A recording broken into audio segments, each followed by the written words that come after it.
We all have our own path to walk. It may be obstructed, it may be winding, and no doubt it will have peaks and valleys, but it is ours alone. Like onlookers at a marathon, friends and family can offer encouragement along the way, but ultimately we decide the trajectory that we take. In this series, Juliet Dorris-Williams offers a clear view from her path that may inform your decisions as you move toward finding your faith. One part spirituality, one part real-world practicality, and a serious splash of fun. Here's Juliet. Hi, I'm Juliet, and welcome to Finding Faith. I'm the author of 2 books, one of which is Leaving Church, Finding Faith, 6 Steps for Discovering Your Purpose in the World After Leaving the Christian Church, which is the primary focus of this podcast. You can find both books and me on my website at julietdorriswilliams.com, and I am here in this space chatting with you about the book and other things that may bubble up when we are talking about matters of faith and life and how those two things intersect. Because if you are at all like me, they always intersect. Howdy, Finding Faith friends and listeners. Long time no hear from you, say. Yes, true, very true. You know, sometimes you have to take your own advice and let things marinate for a while, let them sit, let them take root in your own psyche. My last episode, I talked about taking up space, asked you to consider how you were taking up space, how you were occupying the ground that you stood on. And as is the case most of the time with these little one-way chats you and I are having, I am talking to myself as much as I'm talking to you. During that time, I was pondering how I was embracing the totality of my life. How was I expressing my gifts and talents? How was I taking up space? And I would love to say, Eureka, I now have the answer. But that would be disingenuous and just frankly not true.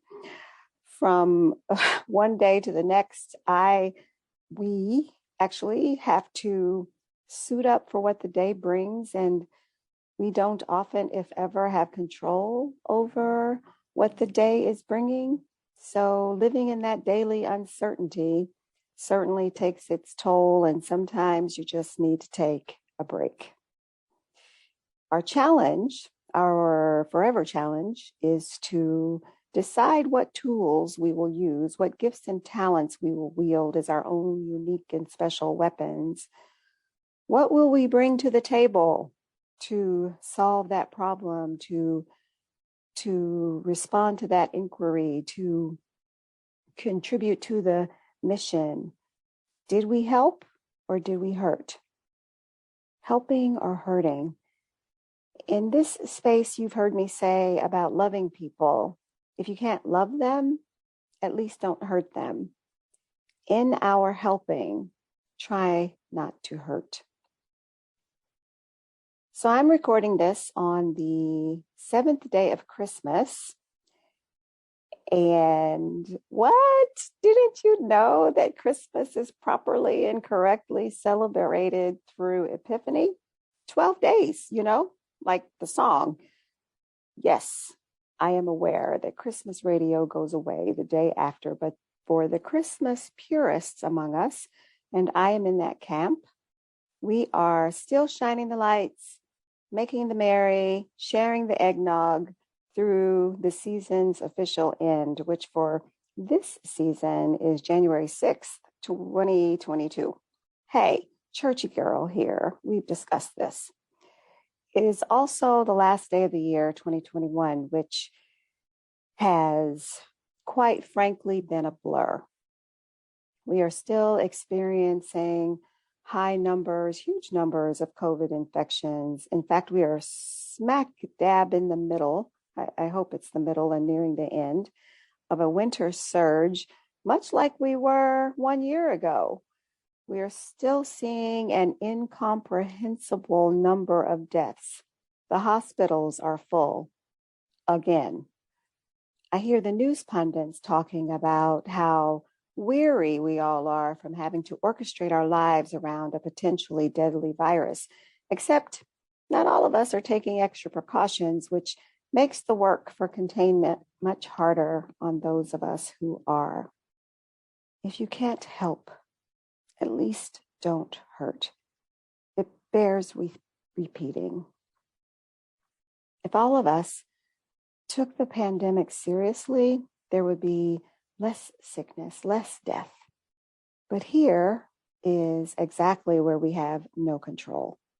We can yell at the top of our lungs about those who are not taking precautions, but there is a lesson here. The more we yell, the less people listen, especially if they're dug in to their way of thinking, to their way of life. If you were a teenager once, you will remember that the more your parents pushed an agenda, the less we wanted to cooperate. We can only control what we do. We can only control our actions, our responses.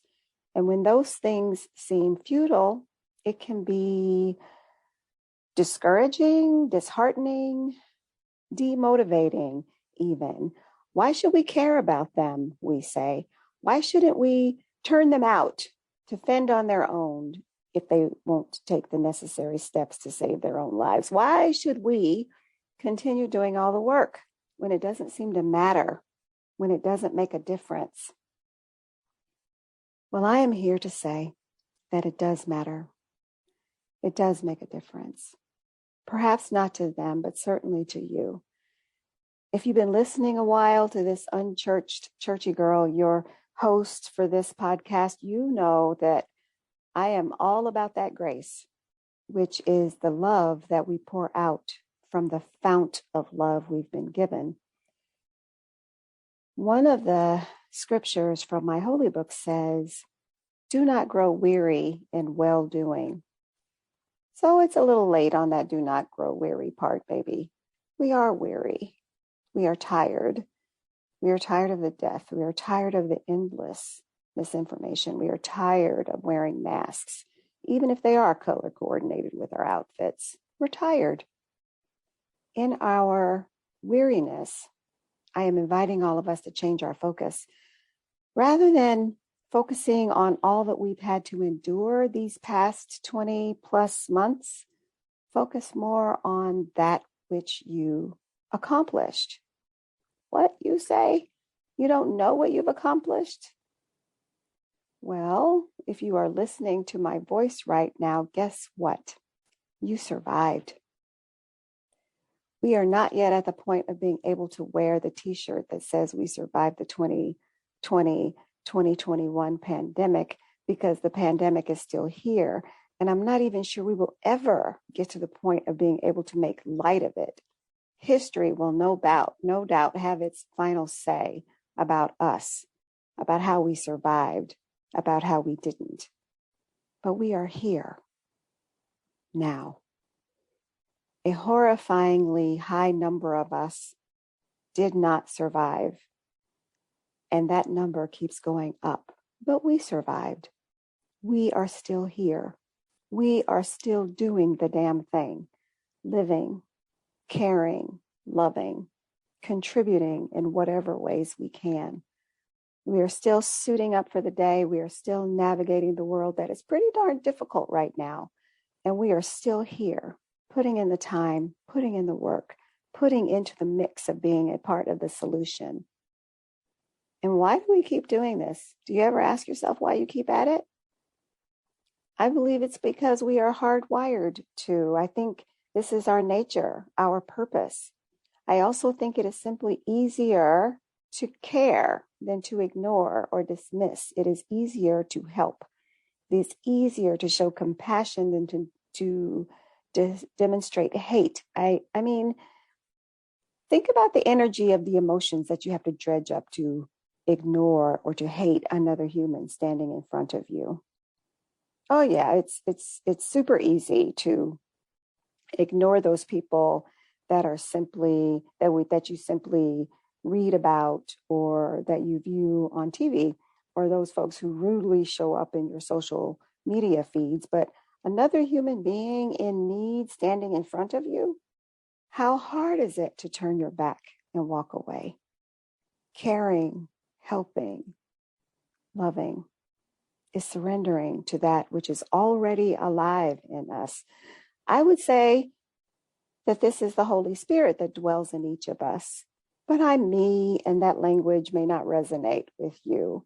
Still, I think there is an inner inclination to lean into each other.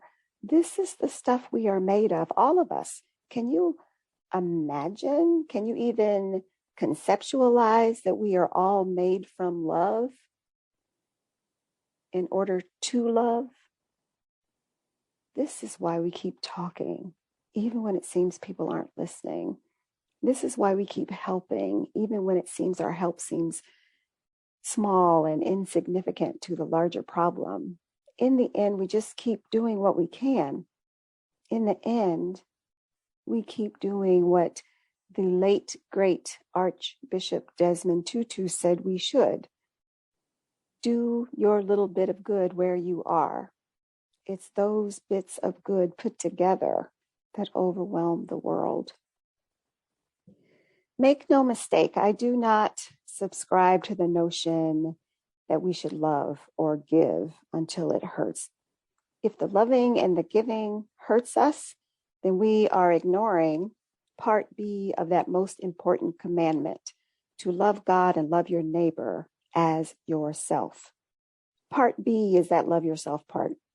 Sometimes the person we need to love on the most is absolutely ourselves. Why is that? Because we can't give what we don't have. If we are doing it right, we are giving from our overflow, not from our empty cup. So if you're feeling a little less generous, a little less loving, disconnected, energy depleted, take the time, take a rest. Do the things for yourself that restores your light, that restores your energy, that restores your hope. That might mean taking a break from the news, not following the statistics too closely. Just take a huge old break. Tune out the negative energy. Be more protective of your energy. Have a cup of tea. Put on your most comfy jammies and your warmest socks and veg out on Hallmark movies. Hopefully only the ones that have a happy ending, though. Take a huge break from toxicity, toxic people, toxic places, toxic food, and other things. Fill up your cup. Love on yourself. Allow others to love on you. Give yourself permission to give the love to yourself that you give to others. And only then, when you've taken a break, when you've rested, when you've taken the time to breathe, when you've taken the time to embrace the love, get back out there. We know how to love. We who know how to love must continue to be the example on what love activated looks like. Keep being the light in the darkness. Keep being the bringer of hope to those who have none of their own. So I'm going to close now with a quote by L.R. Nost that I've seen many times, but it showed up in a text from a dear friend today. Do not be dismayed by the brokenness of the world.